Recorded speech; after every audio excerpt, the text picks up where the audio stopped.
اللہ رب العزت کا لاکھ لاکھ شکر ہے عزیزوں کہ اس اللہ نے ہمیں سید الانبیاء کی رحلت کے بعد آوارہ نہیں چھوڑا، بے آسرا نہیں کیا۔ اس اللہ نے ہمیں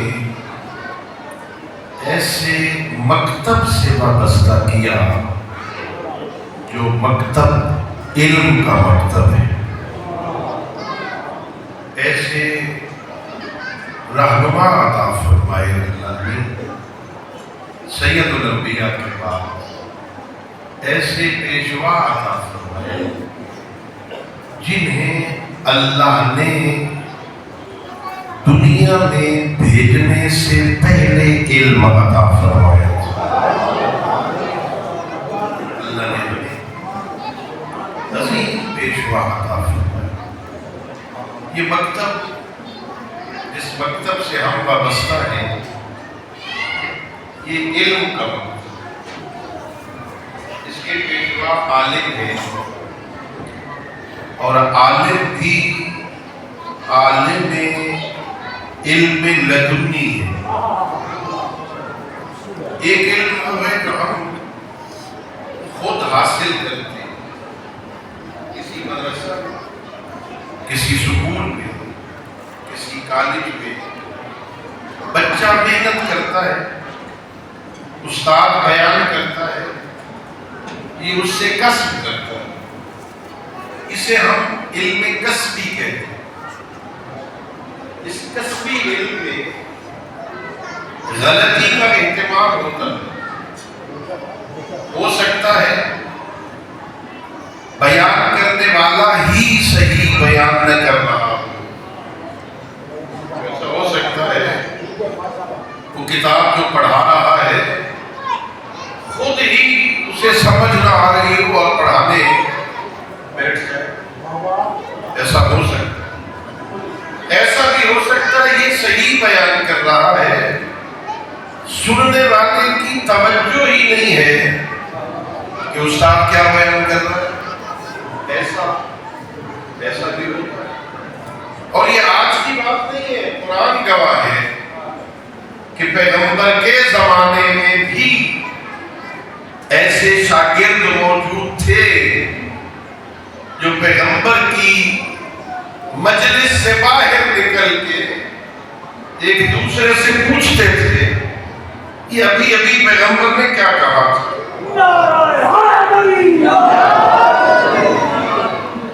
تو ضروری نہیں کہ سارے طالب علم اپنے استاد کی بات کو سمجھ رہے ہو. استاد کچھ اور بات کہنا چاہتا ہے اور طالب علم کچھ اور سمجھ رہا ہے. اس لیے یہاں غلطی کا احتمال موجود ہے. اسی لیے اللہ رب العزت نے بندوں کی ہدایت کے لیے ایسے رہنماؤں کا انتخاب کیا کہ وہ دنیا میں کسی سے علم نہیں سیکھیں گے, اللہ علم دے کے بھیجے گا.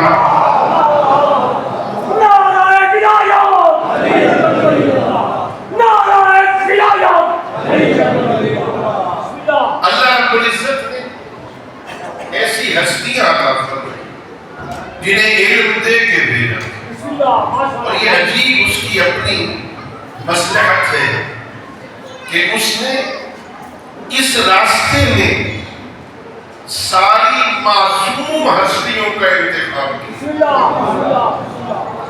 اللہ نے کوئی منصب کسی غیر معصوم کو عطا ہی نہیں کی.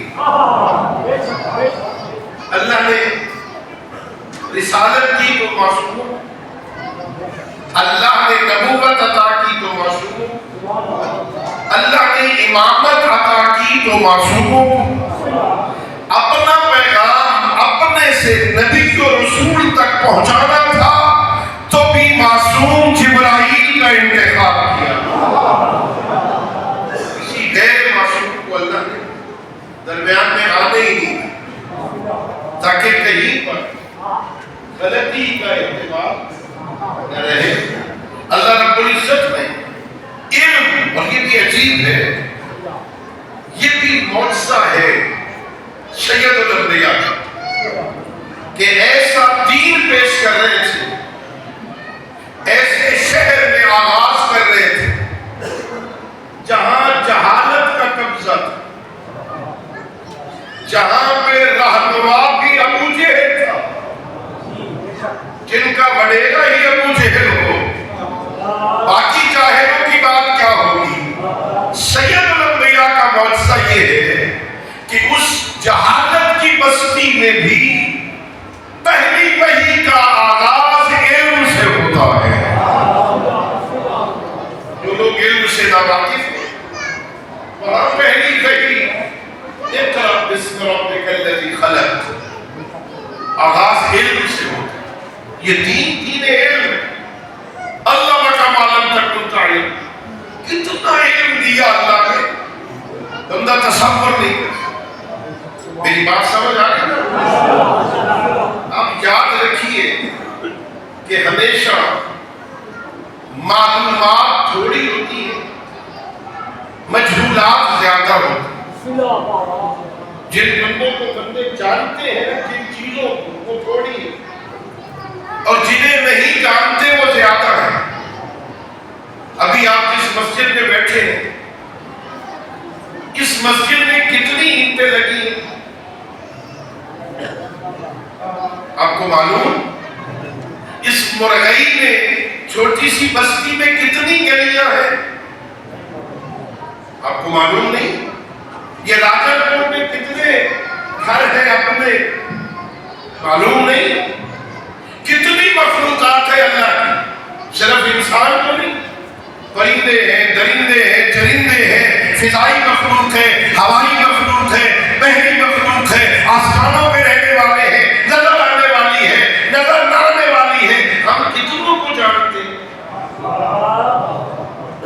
بہت تھوڑی چیزوں کو ہم جانتے ہیں, بہت ساروں کو نہیں جانتے. جنہیں نہیں جانتے نا وہ زیادہ ہے, جنہیں جانتے ہیں وہ تھوڑی ہے.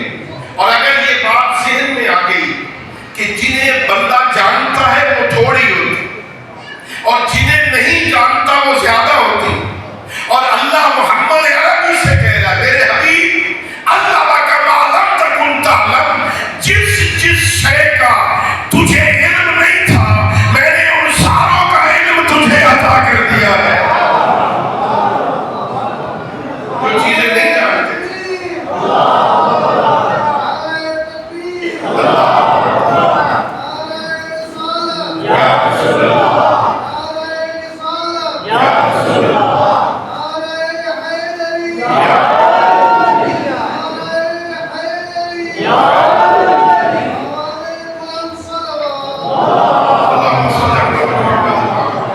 اللہ نے کتنا علم عطا کیا. میں آپ کے ذہنوں کے قریب آ کے جو آپ کا مزاج ہے. اچھا مولا علی علیہ السلام کتنے بڑے عالم تھے؟ مجالس میں سنا ہے نا مولا علی کتنے بڑے عالم تھے. حضرت عبداللہ ابن عباس ان کا لقب ہے حبر الامت. حبر الامت یعنی عالم امت محمدیہ. اس امت کے عالم بہت بڑے عالم تھے.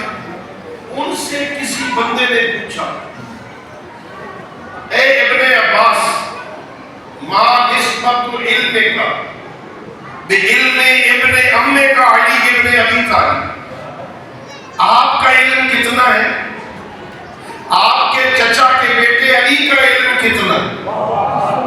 آپ جو حبر الامت ہے, آپ جو عالم امت ہے, آپ کا علم کتنا ہے؟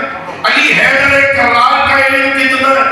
وہ عبداللہ ابن عباس کہتا ہے کیا پوچھ رہے ہو کہ نسبت قطرۃ الی سبعۃ ابحر. میرا علم ایک قطرہ ہے, علی کا 7 سمندر ہے.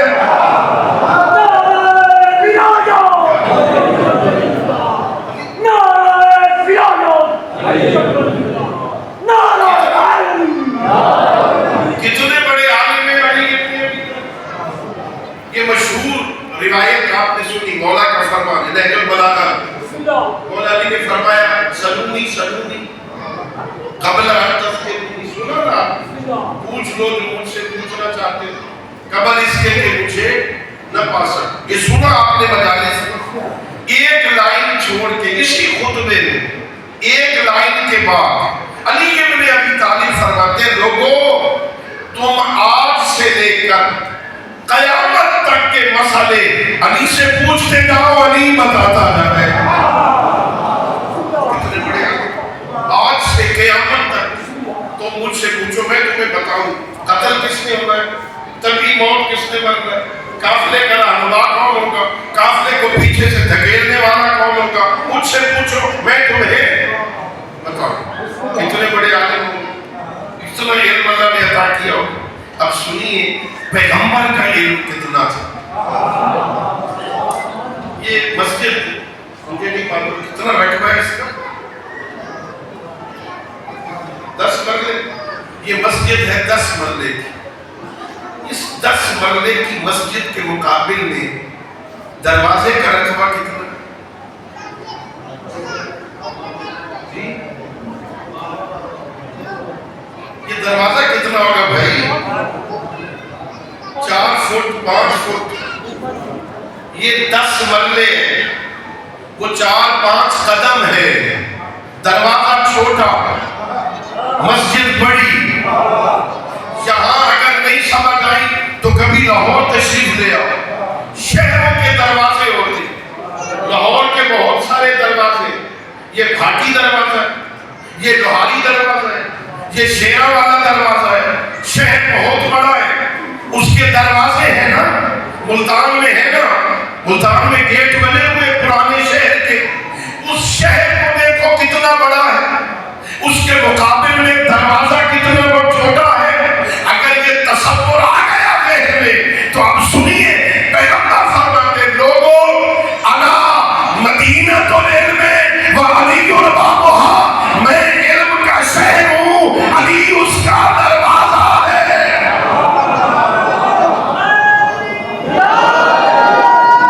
کتنا علم ہوگا پیغمبر کے پاس, کتنا علم اللہ نے عطا کیا. علی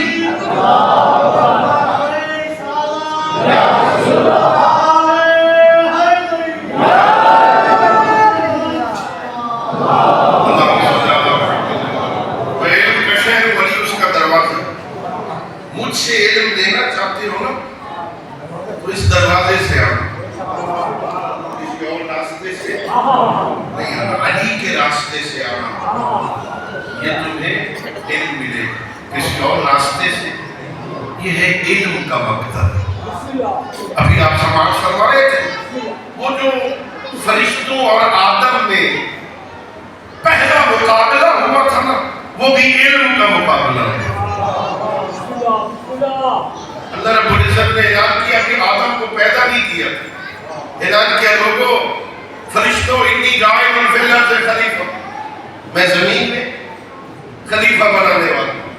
اللہ کی خلافت اتنا بڑا منصب تھا، علامہ علی نقی رحمۃ اللہ علیہ فرماتے اتنا بڑا منصب تھا فرشتوں کے منہ میں بھی پانی آ گئے، کہنے لگے پروردگار کس کو بنائے؟ من یفسد فیہا ویسفک الدماء، جو زمین میں فساد پھیلائے، جو خون ریزیاں کرے، ہمیں بنا۔ نحن نسبح بحمدک ونقدس لک، ہم تیری تسبیح پڑھتے ہیں، ہم تیری تقدیس کرتے ہیں، ہم سبوح قدوس کی تسبیح پڑھتے ہیں، ہم تیری اطاعت مطلقہ میں ہے، کوئی رکوع میں ہے تو رکوع میں ہے، کوئی سجدے میں ہے تو سجدے میں ہے، کبھی سجدے سے سر اٹھا کے دیکھنے کی خواہش کی نہیں ہوئی، ہمیں بنانا۔ اللہ نے ایک جواب دیا، میرے فرشتوں انی اعلم ما لا تعلمون، جو میں جانتا ہوں وہ تم نہیں جانتے ہو۔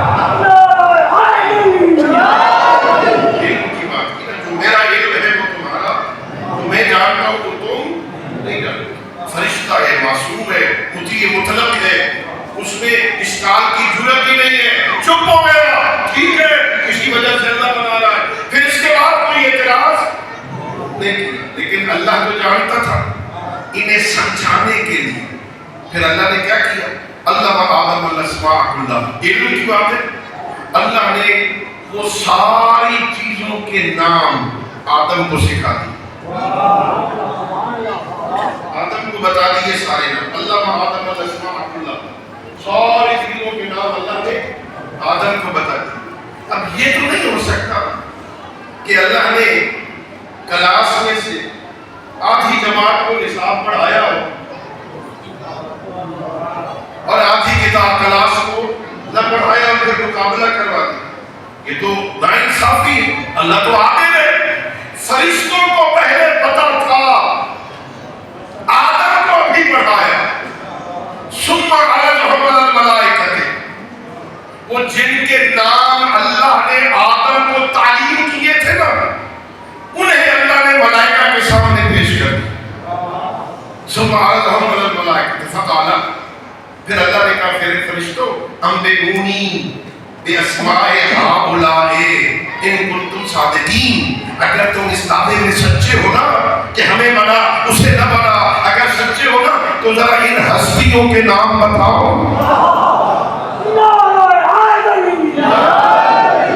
علم کا مقابلہ ہو رہا اور علماء طلباء کے نام تشریف فرما ہے نا، اللہ نے کہا انبئونی باسماء ہؤلاء، یہ ہؤلاء اس کا اشارہ ہے اور یہ ضمیر القول کے لیے استعمال ہوتا ہے، یعنی ان لوگوں کی طرف اشارہ ہوتا ہے جن کے پاس عقل ہو۔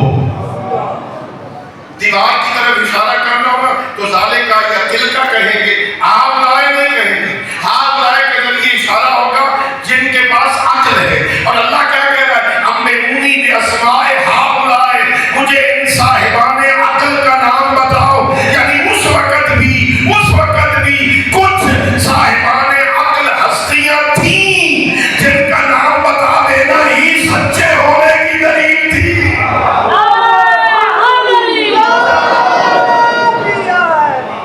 میری بات سمجھ آ رہی؟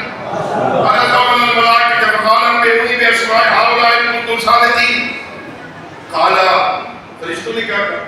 قالوا لا علم لنا الا ما علمتنا، علم کی بات ہے، لا علم لنا، ہمیں تو کوئی پتہ نہیں، ہم تو بس اتنا ہی جانتے ہیں جتنا تو نے ہمیں بتایا، اس سے آگے ہمیں کچھ پتہ نہیں۔ پھر کیا ہوا؟ پھر اللہ نے کہا یا آدم انبئہم باسماء ہؤلاء، انہیں کیا کہا تھا؟ انبئونی، فرشتوں کو مجھے بتاؤ ان کے نام کیا ہیں۔ آدم سے کہا انبئہم، اے آدم تو ان فرشتوں کو بتا ان کے نام کیا ہے۔ فلما انباہم، اور جب اللہ کے حکم سے آدم نے ان فرشتوں کو بتا دیا، انباہم ان کے نام بتا دیے، یہ محمد ہے، یہ علی ہے، یہ فاطمہ ہے، یہ حسن ہے، یہ حسین ہے، تو پھر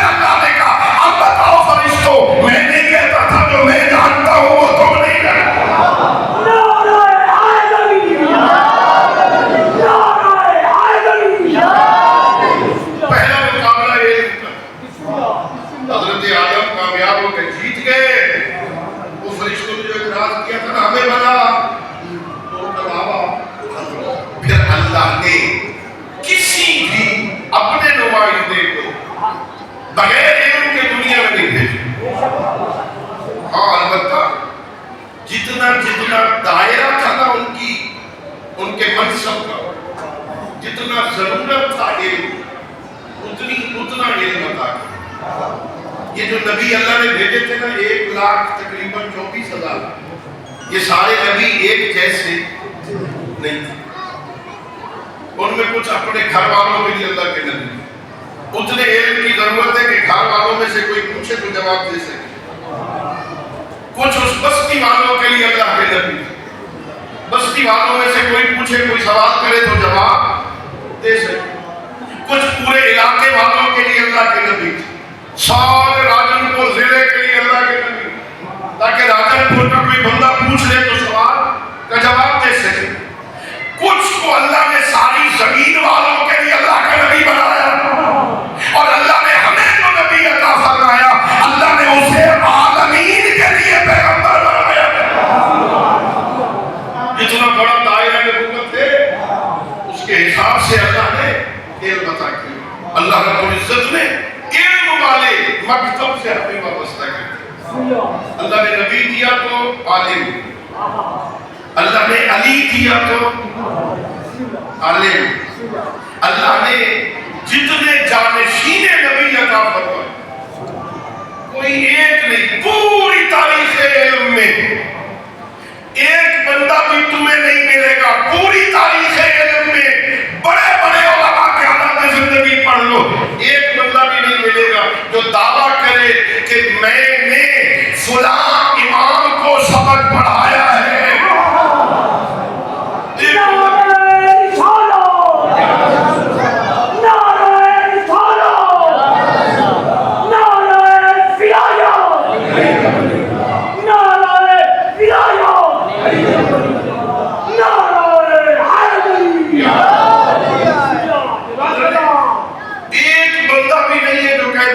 معصومین میں سے، ائمہ میں سے، اہل بیت میں سے فلاں ہستی کو پڑھایا ہے. ایک نہیں ہے جو استاد ہونے کا، شاگردی پہ ناز کرنے والے بہت ہیں، استاد ہونے کا دعویٰ کسی نے بھی نہیں کیا. اللہ نے صلاحیت اتنی عطا کی تھی.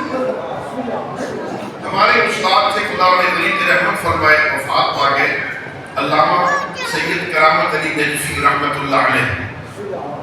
انہوں نے ایک دن درس کے دوران ہمیں بتایا، ایسی بات کی طالب علموں سے، چونکہ طالب علم کو زیادہ محنت نہیں کرتے تھے، تو انہوں نے کہا جو ہمارے استادوں نے اپنے استادوں سے پڑھا تھا وہ آدھا ضائع ہو گیا، آدھا ان طالب علموں نے یاد کیا تھا، آدھی باتیں ہوا میں تحریر ہو گئی. پھر استادوں نے، ہمارے استادوں نے کہ ہمیں پڑھایا اس میں سے بھی آدھا ضائع ہو گیا.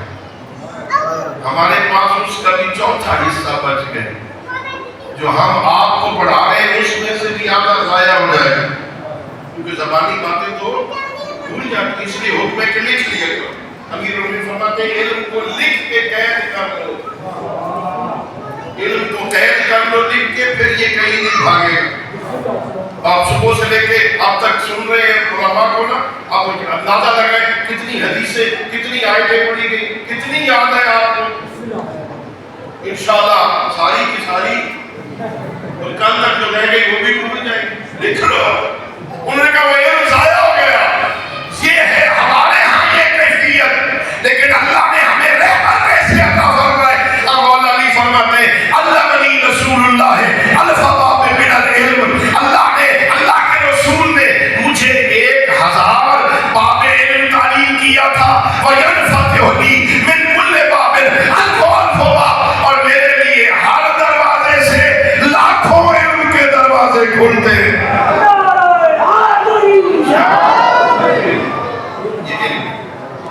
یہ گھرانہ علم کا گھرانہ. اصول کافی میں حضرت امام محمد باقر علیہ السلام کا فرمان محمد ابن یعقوب کلینی نے نقل کی. آپ نے اپنے 2 صحابہ کو سامنے بٹھا کے کہا شرقا و غربا، دونوں تم مشرق چلے جاؤ مغرب چلے جاؤ، ساری دنیا پھر آؤ، تمہیں علم ہمارے دروازے سے ملے گا، علم یہاں سے ملے گا۔ یہ بہت بڑا اعزاز ہے نا۔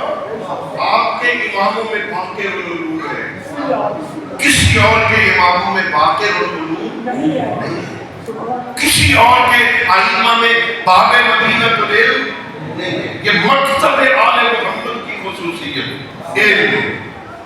علم ہوتا کیا ہے؟ توجہ چاہوں گا، علم یہ کتابوں کے اندر نہیں ہوتا، کتابوں میں یہ تحریر ہوتی ہے نا، یہ علم کتابوں کے اندر نہیں ہوتا، علم استاد کے سینے میں ہوتا ہے، جو وہ منتقل کرتا ہے لوگوں تک۔ ٹھیک، وہ علم اس لکھی ہوئی شے کا نام علم نہیں ہوتا۔ علم کیا ہے؟ معصوم فرماتے ہیں العلم نور، علم نور ہے، علم نور ہے۔ ملتا کیسے؟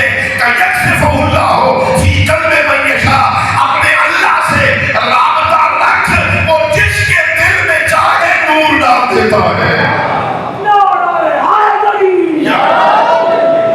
علم ایک نور ہے، علم ایک ہادی ہے، علم ہدایت کرتا ہے، اور علم سارے علم مفید بھی نہیں ہوتے، علم سارا علم فائدہ بھی نہیں دیتا۔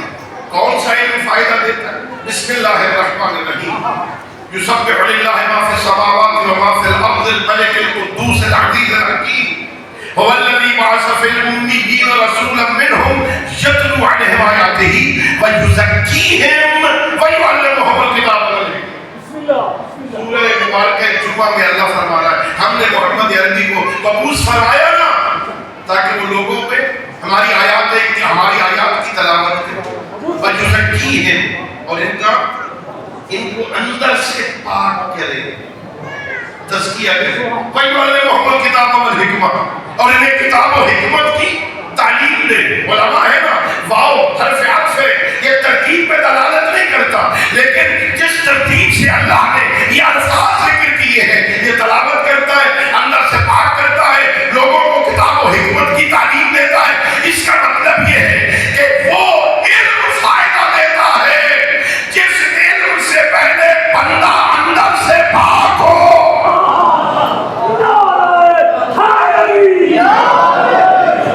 اندر سے تزکیہ نفس ہو، اندر غلاظت، نجاست، قدورت، حسد، بغض، کینہ، کفر، شرک، یہ اگر بیماریاں اندر ہوگی نا علم فائدہ نہیں دے۔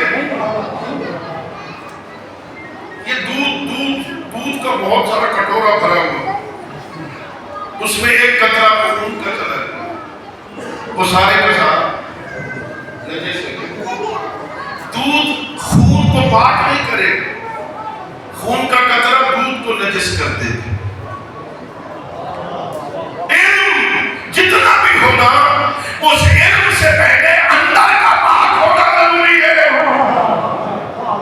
مگر جتنا بھی ہو علم ایک منزل پہ آ کے شیطان جیسا عبادت گزار عالم بھٹک جائے گا اگر اندر سے پاک نہیں ہے۔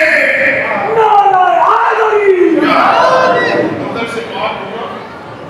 اچھا ابھی مجلس ختم ہوگی، یہ جلسہ شام تک انشاءاللہ علماء کے خطاب سن کے آپ گھر جائیں گے، میری ایک منت مان لیں گے۔ آپ کے گھروں میں مرچی خانہ ہوگا نا کوئی چھوٹا سا، جہاں خواتین برتن دھوتی، وہاں چلے جائیں۔ برتن دھونا نہیں، آپ نے بیٹی سے کہنا ہے میرے سامنے ذرا دیگچی دھو۔ کیا کرو؟ دیگچی۔ آپ نے صرف دیکھنا ہے بہت، آپ دیکھیں گے وہ دیگچی اندر سے اچھی طرح مانگ رہی ہے۔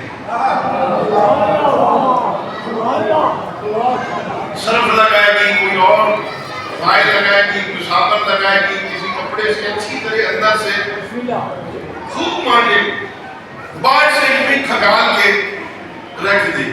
آپ پوچھیں بیٹی باجی اندر سے بہت مانجا آپ نے، باہر سے آپ نے ویسے ہی ہاتھ مار دیا، وجہ کیا ہے؟ وہ کیا بتائے گی؟ وہ یہ بتائے گی، وہ بتائے گی اس دیگچی کے اندر بدن کی غذا آنی ہے. میں اس لیے اچھی طرح صاف کر رہی ہوں کہ کوئی جراثیم، کوئی ذرہ ایسا رہ نہ جائے جو ساری غذا کو خراب کر دے، جو بدن کے لیے مضر ہو. اگر بدن کے لیے غذا کے مضر ہونے کا خطرہ ہو تو دیگچی کو، صرف کو اندر سے پاک کرنا، صاف کرنا، پاکیزہ کرنا ضروری ہے. تو جس دل میں علوم الہیہ میں ہو، جس دل میں قرآن کا علم آنا ہو، جس دل میں علی کی محبت آنی ہو، وہ دل کتنا پاک ہونا چاہیے.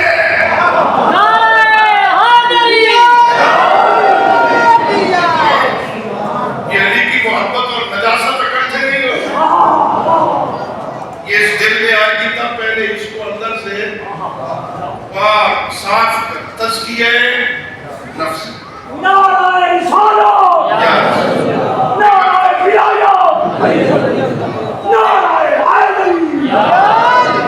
یہ مکتب علم ہے. اللہ نے ہم پریشان کیا. یہ اتنا بڑا مکتب ہے. پیغمبر اتنے بڑے عالم، مولا علی اتنے بڑے عالم، پھر زمانے کی ستم ظریفیوں کی وجہ ہمارے ائمہ کو موقع نہیں ملا کہ لوگوں تک اس انداز میں کھل کے علم کی باتیں کر سکے. کسی نے دعاؤں کا سہارا لیا. صحیفہ کاملہ کہا ہے جو کام علی ابن ابی طالب نے مسجد کے منبر سے خطبے کی شکل میں دی تھی نا، وہ ساری تعلیمات زین العابدین نے دعا کی شکل میں دی تھی. دعا کی شکل، موقع ملا دعا کی شکل. ویسے نہیں، چونکہ پابندیاں تھی، انہیں ملے کوئی نہیں، ان سے کوئی فیض نہ کرے. دشمن کی حکومت، پھر دو حکومتیں لڑنے لگیں. بنی امیہ کی حکومت کے آخری دن یہ حکومت بچانے کے چکر میں، بنی عباس حکومت لینے کے چکر میں، وہ دونوں لڑائی میں مصروف تھے.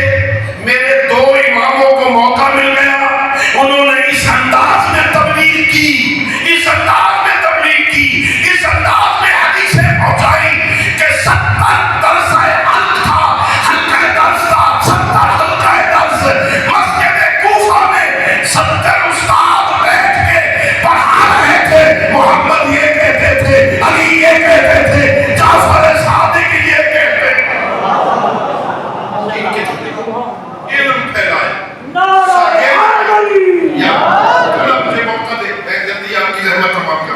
شاگرد پیدا کیے. جانتے تھے ہو سکتا ہے باپ کے امام کو موقع نہ ملے، شاگرد پیدا کر.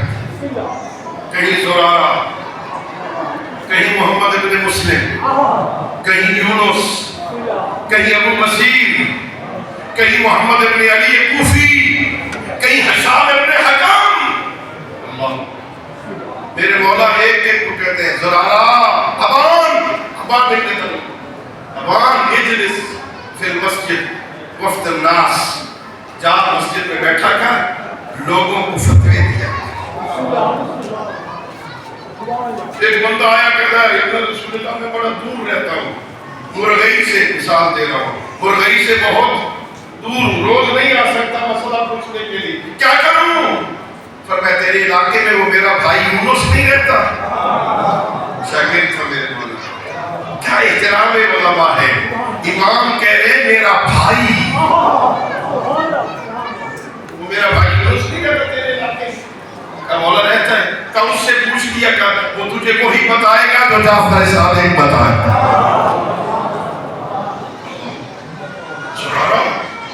سنارا 40,000 حدیثوں کا حافظ، 40,000 حدیثیں. اللہ. اور یہ ایسے لوگ ہیں زرارہ، محمد بن مسلم، ابو بصیر، یہ یونس، یہ ہشام. مولا فرماتے ہیں اگر یہ لوگ نہ ہوتے، لولا ست، اگر یہ 6 بندے نہ ہوتے نا، میرے نانا کی شریعت ختم ہو جاتی. ان کی بقا کا سبب ان کے شاگرد بن گئے. اس انداز میں علم پھیلا ہے. اللہ کے نبی کے جانشین نے کیسے ماہر پیدا کیے. جب کوئی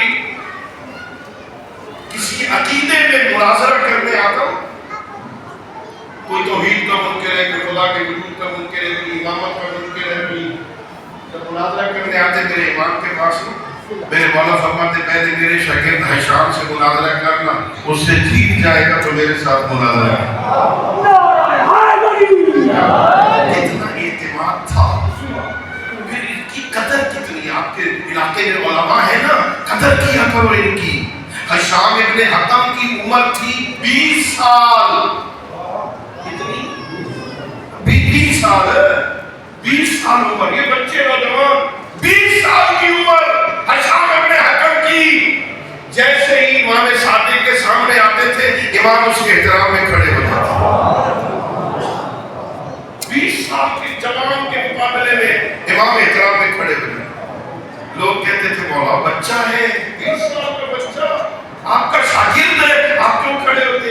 فرمایا تم نہیں جانتے، وہ ناصر اللہ فی ظاہرہ و باطنہ، وہ اندر سے بھی ہمارا مددگار ہے، باہر سے بھی ہمارا مددگار.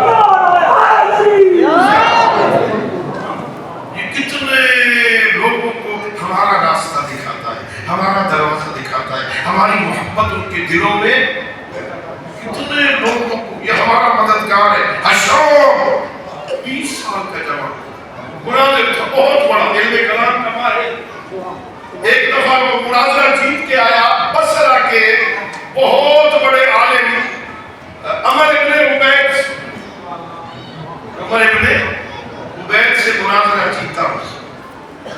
میرے مولا کے پاس بیٹھا، میرے مولا پوچھتے ہیں ہشام ذرا بتاؤ وہ عمر ابن عبید سے کیسے جیتے تھے؟ تو ذرا سناؤ نا اپنی جیت کا قصیدہ سناؤ. کیا تہذیب ہے مکتب آل محمد کی. سر جھکا کے کہتا ہے مولا آپ کے سامنے اپنی زبان سے اپنا قصیدہ پڑھتے ہوئے شرم آتا ہے. آپ کے سامنے میں کیسے اپنی فتح کے نظمیں پڑھوں؟ میرے آقا نے فرمایا میں حکم دے رہا ہوں. کہتا ہے مولا علم فوق الادب حاضر، آپ سنا حکم ہے تو میں حاضر. مولا میں نے سنا یہ عمر ابن عبید بصرہ کی مسجد میں بیٹھ کر امامت کے خلاف تقریریں کرتے. لوگوں کو کہنا تھا نبی کے بعد کسی امام کی ضرورت. میری بات سمجھ آ رہی ہے؟ بول تو نہیں ہو رہے.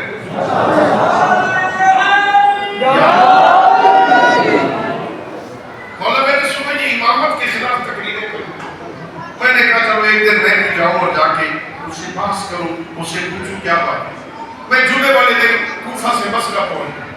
وہاں پہنچا جامع مسجد میں تو جمعہ ختم ہو چکا تھا. یہ ممبر میں بیٹھا تھا، لوگ سامنے بیٹھے تھے، میں پیچھے بیٹھ گیا.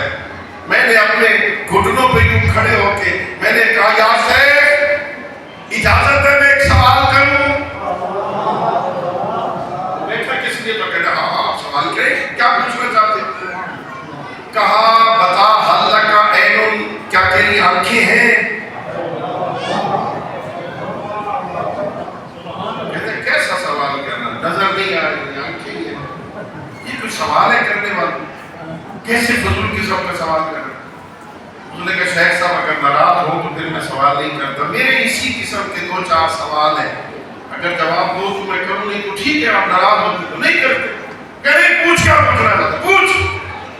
کیا بتاؤ آپ کی آنکھیں ہیں؟ کیا کرتے ہو آنکھوں سے؟ کیا دیکھتا ہوں. کیا حل کا انف، کیا تیرا ناک بھی ہے؟ اب ذرا یہ عربی تھی، ورنہ ہماری پنجابی میں کسی پہ تیرا ناکے. اس نے کہا ہاں ناک ہے، یہ ہے نا، کیا کام کرتے ہو؟ کیسے سونگتا ہوں. اللہ کا وضو کیا تیرے کان بھی ہے؟ کہا ہے. کیا کرتے ہو؟ سنتا ہوں. اللہ کا لسان کیا تیری زبان بھی ہے؟ کہا ہے. کیا کرتے ہو؟ کہا بولتا ہوں، چکھتا ہوں. بولتا بھی ہوں، ذائقہ چکھتا بھی ہوں. کہا اللہ کا یدوں کیا تیرے ہاتھ بھی ہے؟ کہا ہے. کس لیے؟ کہ چیزوں کو دیکھتے ہو، نرم ہے، سخت ہے، پکڑنا کرتی ہو. کیا تیرے پیر بھی ہے؟ کہا ہے. پیروں سے اپنا بدن کا بوجھ اٹھاتا ہوں، چلتا ہوں. کب بس ایک سوال اور بتا دے بس. اللہ کا قلب، کیا تیرا دل بھی ہے؟ کیا ہے؟ دل بھی ہے. کرتا کیا تھا؟ لوگوں کو امامت کے خلاف درس دیتا. اچھا یہ دل سے کیا کام لیتا ہے؟ آنکھ سے دیکھتا ہے، کان سے سنتا ہے، ناک سے سونگتا ہے، زبان سے بولتا ہے، چکھتا ہے، ہاتھوں سے پکڑتا ہے، چیزوں کو نرم سخت چیک کرتا ہے، پیروں سے بوجھ اٹھاتا ہے. دل سے کیا کام لیتا ہے؟ کہ دل سے میں کام لیتا ہوں جب میرے اعضاء پر شک طاری ہوتا ہے نا، میں ان کا شک دل پہ پیش کرتا ہوں، دل ان کا شک دور کر دیتا. کبھی کبھی آنکھوں کو شک ہو جاتا ہے یہ بندہ کون ہے، ہو جاتا ہے نا. پھر اس شک کو، یہ آنکھوں کا شک دل پہ آتا ہے. دل تھوڑی دیر بعد جواب دیتا، وہ مرغائی مدرسے کا جلسہ تھا، یہ آگے آگے بیٹھا ہوا تھا. تھوڑی دیر بعد آ جاتی ہے تصویر. اور کبھی بورچی خانے میں جائے نا، تو سالن پکا رہی ہو بیٹی یا بہو یا بیگم صاحبہ، تو وہ تھوڑا سا وہ چکھتے ہیں نا سالن، جو کرتے ہیں نا، وہ یہاں لگا کے پھر آنکھیں بند کر کے، وہ یا شک ہوتا ہے جو وہ دل پہ پیش کرتی ہے، نمک پورا ہے کہ نہیں. تھوڑی دیر بعد دل اس کا شک پورا کر دیتا ہے، یہ تھوڑا ہے، یہ پورا ہے، یہ زیادہ ہے. یہ دل اعضاء کے شک کو دور کرتا ہے. اس نے کہا شیخ صاحب اس کا مطلب ہے اللہ نے تیرے دل کو تیرے اعضاء کے لیے امام بنایا ہے.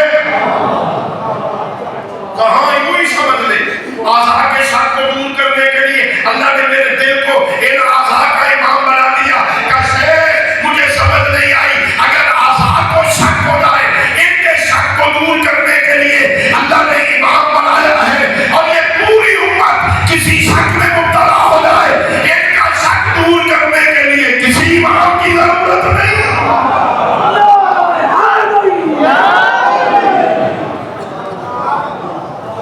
مولا نے کہا پھر بتا کیا ہوا؟ کہ مولا اس نے میرے سوال کا جواب دینے کی بجائے یوں غور سے دیکھ کے کہا تو حشام تو نہیں؟ میں نے مصلحتاً کہا نہیں. کہ حشام کے ساتھ اٹھتا بیٹھتا تو نہیں؟ یہ پرانی بات ہے، وہ منع کرتے تھے ان کے ساتھ میں اٹھا بیٹھا کرتا. کہ نہیں.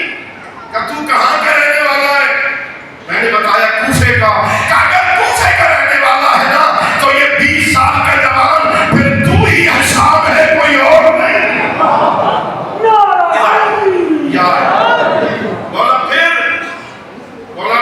مولا نے پوچھا پھر کیا ہوا؟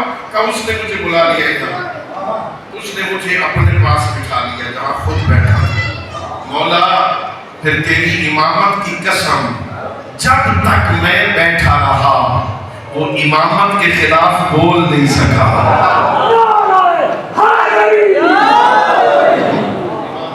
اللہ کے نمائندوں نے ایسے شاگرد پیدا کیے جو دین کی تبلیغ کے بہترین مرکز قرار پائے. کہاں شام، کہاں زرارہ، کہاں اور بڑی بڑی ہستیاں یہ جن پہ معصوم ناز کرتے، یہ سبب بن جاتے ہیں دین کی تبلیغ کا. یہ مدرسہ امام صادق نے بنایا تھا نا، اس کی شاخیں پھر نکلی وہاں سے. وہ وہاں مدینے میں اور کوفہ کی مسجد میں محدود نہیں رہے، وہ علم پھیلا. 4000 تک روایتیں مولا کے شاگرد تھے جو پڑھ کے وہاں سے نکلے پھیلے. پھر یہ جہاں جہاں گئے وہاں مدرسہ قائم کرتی. ٹھیک ہے، وہ جو مدرسہ مدینہ میں اور کوفہ میں امام صادق نے بنایا تھا نا، اس کی شاخیں جب پھیلی نا تو ایک شاخ امام علی رضا کی شکل میں مرغئی میں پیدا ہوا۔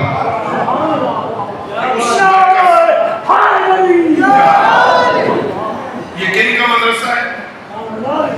بولو، یہ مولانا جسکانی صاحب کا نہیں، مولانا جسکانی صاحب اس کے خادم ہیں۔ اگر وہ خدمت کو قبول کر لیں تو خادم ہونا کمال ہے، یہ مالک نہیں ہے اس کے، یہ خدمت گزار ہے اور یہ اس کی اپنی مرضی ہے، وہ مالک ہے، وہ قادر ہے، وہ اپنے کام کسی سے بھی دے سکتا ہے، یہ اس کا اپنا انتخاب ہے کہ اس کام کے لیے انہیں منتخب کر لیا۔ یہ دراصل مرکز ہے امام جعفر صادق کا۔ یہ بیٹھے ہوئے اپنی باتیں تھوڑی پڑھا رہے ہیں لوگوں کو، کیا پڑھا رہے ہیں؟ مکتب امام صادق کی تعلیمات، عقیدہ کیسا ہونا چاہیے، عمل کیسا ہونا چاہیے، ہمیں گلی میں کیسے چلنا چاہیے، کھیتی باڑی کیسے کرنی چاہیے، ہمیں حلال کیسے کمانا چاہیے، ہمیں حرام سے کیسے بچنا چاہیے، ہمیں بچوں سے کیسے بولنا چاہیے، ہمیں اماں جی سے کیسے بات کرنی چاہیے، ہمیں ابا جی سے کیسے گفتگو کرنی چاہیے، ہمسایوں کے ساتھ ہمارا تعلق کیسا ہونا چاہیے، یہ سکھاتے ہیں۔ محلے میں رہنے کا ڈھنگ کیا ہے تاکہ دوسرے مذہب کا بندہ تجھے اس محلے میں دیکھ کے کہے سبحان اللہ، مرحبا یا جعفر بن محمد، تیری ریت ایسی ہے، تو کیسا ہوگا۔ یہ خدمت ہے، یہ اور ظاہر یہ خدمت کر رہے ہیں نا، تو جو اس خدمت میں شریک ہوتا جائے گا وہ بھی خادمین مکتب آل محمد۔ یہ کوئی بڑی ضروری نہیں ہے کوئی بندہ لاکھوں میں تعاون کرے تو خدمت ہوگی۔ میرے معصوم فرماتے ٹوٹے ہوئے قلم کے ساتھ طالب علم کی مدد کرنا جہاد فی سبیل اللہ سے افضل ہے۔ گندم پیدا ہو گئی ہے نا، ساری اٹھا کے منڈی میں نہ لے جاؤ، اس میں تھوڑا سا نکال کے آپ بھی اللہ نے پیسے دے دیے تھوڑے سے، ادھر بھی نہیں۔ عید آئی، اپنے بچوں کے کپڑے لیے ہیں نا، ایک تھان اضافی خرید لو، یہاں کے دے دو۔ یہ بچے نماز تہجد میں دعا کریں گے اللہ رب العزت کی رحمت جوش میں آئے گی، تیرے اور میرے والدین بھی بخشے جائیں گے۔ یہ بخشش کا بہانہ ہے تو اللہ نے بنا دیا۔ ہم اسے سمجھتے ہیں کہ چار دیواری ہے، مدرسہ ہے، مولوی نے اپنی دکان بنائی ہوئی۔ نہیں، یہ دکان نہیں، میں کہا کرتا ہوں دوستو، یہ جو بڑے بڑے مالدار بیٹھے ہو نا، اللہ آپ کے اور رزق میں برکت دے۔ آپ لوگوں کو اللہ نے دو سر دیے، دو دماغ ہیں آپ کے، اور ہم مولویوں کا ایک دماغ ہے۔ آپ کا بھی ایک دماغ ہے، ہمارا بھی ایک دماغ ہے۔ آپ کروڑ پتی ارب پتی ہو جاتے ہیں، ہم نہیں ہو سکتے، ہم بھی ہو سکتے ہیں۔ آپ نے دکان بنا لی، کپڑے بیچے، آپ نے سونا بیچا، آپ نے کاروبار کیا، ہم اس چٹائی پہ بیٹھ کے لوگوں کو بتاتے ہیں جعفر صادق یہ کہہ رہا، ہم نے اسے انتخاب کیا۔ ورنہ ہم بھی بازار میں جائیں تو آپ سے بہتر جو 1400 سال پہلے کی بات اس میں سے جھوٹ اور سچ نکال کے دین کا حکم بیان کر سکتے ہیں، وہ کپڑے بیچ کے پیسے نہیں کما سکتے۔ فخر کیا کرو کہ لوگوں نے اپنی زندگیاں اللہ کے دین کی تبلیغ کے لیے وقف کر دی۔ ان کے ساتھ محبت کیا کرو، ان کے ساتھ پیار کیا کرو۔ مولا نے فرمایا ہے، ہاں میرے معصوم امام نے فرمایا ہے، کن عالماً او متعلماً او محبا لہما، یا عالم بنو یا طالب علم بنو یا ان دونوں سے محبت کرنے والے بنو، ان کے دشمن نہ بنو، ہلاک بنو۔ ان کے ساتھ پیار کرو، ان کے ساتھ محبت کرو، پیار کرو، تاکہ یہ جو شمع یہاں جلی ہے جنگل میں، خدا شاید ہے یہ بہت بڑا تھا۔ صبح جب میں آ رہا تھا، پہلے بھی آتا تھا، اب بھی آ رہا تھا دوستوں کے ساتھ، تو راستے میں گاڑی میں بات کی ہم نے، کہاں مین روڈ ہے، یہاں آنا وہاں سے یہاں آنا بھی ایک مسئلہ ہے. یہاں جنگل میں مکتب امام صادق کی ایک شمع روشن ہے. آپ کے علاقے میں آپ کو اس پہ ناز کرنا چاہیے, آپ کو اس کی خدمت کرنی چاہیے. انہیں آپ کے پاس نہ جانا پڑے, آپ خود ان کے پاس آئیں. قبلہ ہماری ڈیوٹی لگائے, ہمیں حکم دے کیا کرنا ہے, تاکہ یہ یہاں بیٹھ کے آرام سے دین کی خدمت کر سکے. بڑی مشکل سے دین بچا, میں نے زحمت دیا آپ کو, مجھے معاف کر دینا عزیزو. خدا شاہد ہے آپ تک اور ہم تک دین مفت میں پہنچا ہے نا. ہمیں اس کا پتہ نہیں ہے, اس پر ہونے والے خرچ کی مقدار پوچھنی ہوگا یا 24 سال کے ضعیف سجاد سے پوچھ, یا شام غریبہ کی اجڑی زینب سے. بڑا خرچ ہوا ہے اس پر, ہمیں مفت میں ملا. سید الساجدین سے کوئی پوچھے اس پہ خرچ کتنا ہوا ہے. 10 محرم 61 ہجری سے لے کے 25 محرم 95 ہجری تک پورے 35 سال کسی نے سجاد کو ہنستے ہوئے نہیں دیکھا. کتنا خرچ ہوا تھا. مصلے پہ آتے تو روتے, دسترخوان پہ بیٹھتے تو روتے, پانی آتا تو روتے, کھانا آتا تو روتے, ہر وقت گریہ کرتے, ہر وقت روتے. بس ایک جملہ سنو اور مجھے اجازت دو, میں 90 مسائل پڑھنے کا عادی نہیں ہوں. میرے مولا ایک دفعہ بازار سے گزر رہے تھے, ایک مدینے کا قصاب اپنے جانور کو ذبح کر رہا تھا. جیسے اس نے چھری رکھی, میرے امام نے کہا محلل ذرا ٹھہر جا, ذرا ٹھہر جا, مجھے آنے دے. اور اس نے چھری اٹھا لیا. میرے امام نے کہا وہ ذبح کرنے سے پہلے بتا اسے پانی پلایا. کہنے لگے فرزند رسول, ہم جانور کو ذبح کرنے سے پہلے 3 دفعہ پانی پلاتے ہیں پھر ذبح کرتے ہیں. یہ سننا تھا. میرے مولا کا رخ پھر گیا کربلا کی طرف. آئے میرے غریب بابا, لوگ جانوروں کو بھی پانی پلا کے ذبح کرتے ہیں, میرا بابا 3 دن کا پیاسا ذبح.